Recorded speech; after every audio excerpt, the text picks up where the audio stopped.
Thanks for having me. As Nicolette told you, I work in the elite sports area, and the story or the presentation that I'm going to give is focused and from that perspective, from talent development in function of elite sports. And what I wanted to do today is take you on a journey of creating a learning environment for talented athletes. And it's going to be a little bit of a personal journey as well, because this journey started for me in 2009 when my girlfriend started as a PE teacher at an elementary school in Rotterdam. And this school was not located in a prize-winning neighborhood in Rotterdam and had not received any prizes at all. It did receive several warnings from the Ministry of Education due to the quality of their education.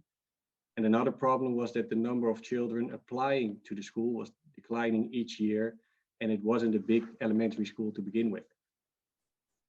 It even started to raise questions about the necessity of that school in that neighborhood. I did not really understand why my girlfriend wanted to join that school, but I'm very proud that she did. She wasn't the only new member of staff that year. A new director was appointed and also a few new teachers.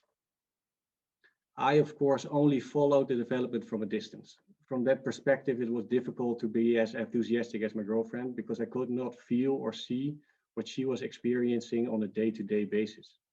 I couldn't see any hard data on the outcomes of the course they were sailing. One thing that did trigger me was the notion that the staff started with a lot of talking to create a very clear and joint vision about teaching, development, and the culture of the school that they wanted to create. After this was formulated, and it took a while to create this clear joint vision, the staff continued their daily talks, but now made the transfer from their vision to their daily operations and back. After a few years, I was invited to join them on a school camp, of course, always because of the lack of male teachers, unfortunately. I now got to experience the improvements myself. Even during the camp, the staff had created a culture and a way of working in which it was not more than normal that they talked about the individual kids, their development, and the environment that they wanted to create during the school camp. I was automatically a part of these discussions, and which made it very easy for me to fulfill my part. They created a culture in which the entire staff was working together, was paying attention to all the kids, even if they weren't in their class. We're making sure softer topics as social safety, personal development, carefulness were all discussed on a daily basis. This not only resulted in a shared responsibility and even vulnerability by the teaching staff, but also in children that are having fun, pushing and finding their own limits of what they can do, and children helping each other during those quests. I was amazed. I was really amazed, and I got inspired what I experienced. The hard outcomes came after a couple of years. And as you could predict, the school wasn't receiving warnings anymore, but compliments about the quality of their educational system. The school started growing in applications and eventually even had to put a stop in applications due to the lack of space. In the beginning, I was listening a lot, of course, about what was happening, but wasn't able to transfer the ideas and insights to my line of work. It might have sounded too common even, what they were doing. I thought that we were already doing the same thing. In talent development, in function of elite sports, we live by the expression that we want to have the best athletes working with the best coaches in the best programs. This expression is basically what drives us each day and the foundation of most of the discussions that we have with technical directors and coaches to improve our programs. What we did not notice, or what we did notice in these discussions, was that this expression was formulated from an elite sport perspective. We felt that, although still applicable to improve the discussions within our area of talent development, we needed to translate it to an expression with a little better focus on our line of work, meaning we want to have the most talented athletes and the best talent coaches working in the best development programs. It might seem a little bit semantical, but this little change in expression helps a lot in the discussion with federations and helps a lot in the focus of our work. For instance, the word best didn't have the unwanted outcome of selecting the best athletes of a certain age category anymore. It didn't put too much emphasis on performance on youth events anymore. We can now talk directly about potential, what this means, how we can translate this to practice. After we had done this for a couple of years, we came to the conclusion that we are getting better in the distinction between the best athletes and the most talented athletes. We found and are still finding more objective facts about what differentiates promising athletes from not so promising athletes, and also how we can optimize the decision-making process in which we come to conclusions about the development of athletes.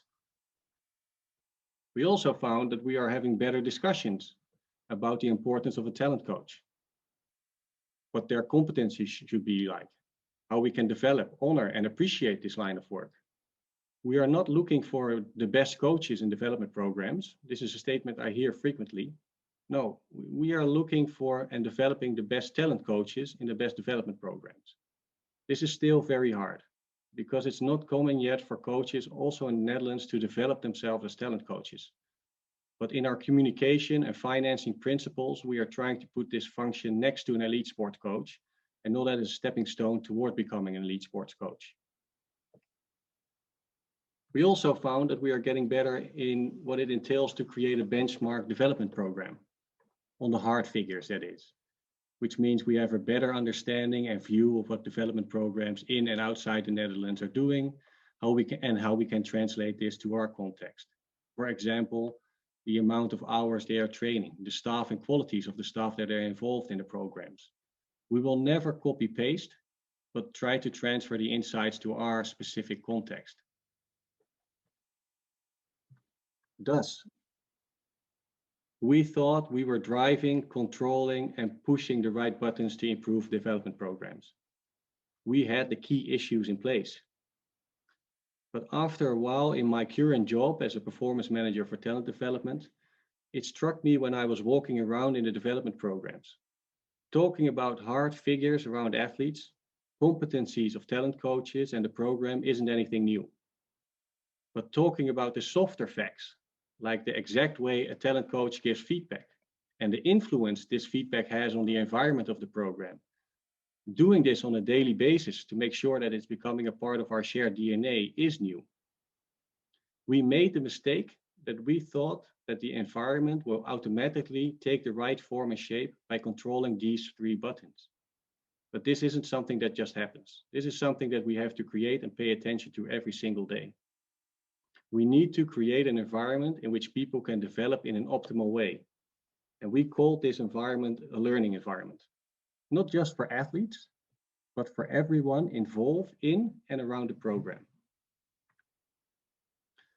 To create a learning environment and light the discussions within the programs, we felt we should start by creating an image of what a learning environment should look like. We did and are still doing this by getting coaches, technical directors, and experts together and challenging them to come up with statements around observable behavior and attitude that is necessary from the people in and around the program. Put in other words, if I or you would come to visit the program, what do we want you to see? What do we want you to experience? All the complexities surrounding themes as social safety, development, carefulness, motivation need to be discussed and be taken from the gray area and put into the light. We don't have to have long discussions about if it's right or wrong to hit an athlete as a coach, I hope. But we do need to have discussions about what is strict, what is mean, when does strict become mean. We do need to have discussions about how we can challenge athletes so they can push their own boundaries without stepping over the line. We do need to have discussions about where that line is. We need to have discussions about what is success and how do we celebrate success. We need to have discussions about when is something a joke and when does joking become bullying. By challenging federations and talking about these complex topics, the wheel can start turning. It's just the beginning. They have to create their own clearer vision on these complexities so that they can form their own dictionary from which again improvement can start taking place. Experts need to be involved to help us really comprehend some of these complex topics and translate them to our context of development in function of elite sport. Eventually, this will not only help in the discussions, but also help in our own behavior and how we want to deal with these situations once or even before we are confronted by them. For this to happen, everyone has to be informed and on board. I noticed when one of the federations that I'm involved in, that the new coach was shaking the tree. This had a major impact on staff members and athletes because there wasn't a clear and outspoken picture of the complexities I mentioned earlier. Everyone forming their own opinions about what is going on, based on their own beliefs. This is detrimental for the creation of a learning environment. In this case, it is not about whose beliefs are right or wrong. It's about the fundamental fact that we have to not create a clear and joint vision on right or wrong, and what we can contribute and help each other to improve. They have to create their own compass, which can help them decide their jointly formed course and help them stay on course. To help federation in deciding this course, we have created an instrument for federations that can assist technical directors and coaches. This tool is nothing more than a starting point for their conversations and journey to tackle the complexity surrounding the creation of a learning environment. Next to this goal, the tool can also serve as an instrument for continual improvement. We used it a couple of years ago with our performance centers by translating the observable behavior, like I mentioned in the sheet. These are just some examples. But by translating these behaviors to questions for parents, athletes, coaches, staff, and other stakeholders.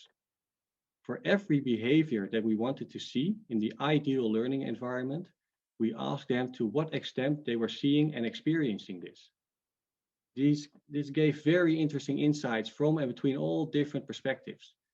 You could have statements where all the parties involved agreed upon seeing, or where parties significantly had different views. These differences and behaviors that were not seen then became the starting point for a discussion with the same target audiences, again with the parents, athlete, coaches, and staff. During those sessions, they were informed about the results of the survey and the points of attention. And then the discussion started again. Do we have the same understanding of what we want to see? Why aren't we seeing this behavior? Why is there a difference in perspective? And most importantly, how can we solve this? Ultimately, these discussions have to lead to concrete action points. The more concrete, the better. We have to prevent it becoming a far from our bed show with statements that hold too many room for own interpretations. The outcome should also not only contain attention points for the federation or for our coach, it should entail points for everyone involved. Again, athletes, coaches, parents, and staff. The learning environment is not owned by one party, but by all the parties involved. To sum up, to create a joint vision on and continually improve a learning environment, we need to organize talks, and become as concrete as possible so that it can become a part of our DNA and of everyone that is involved in the program. Just as talking about technical or tactical aspects is part of our DNA in talent development and elite sport, so should this. This isn't done overnight, don't get me wrong.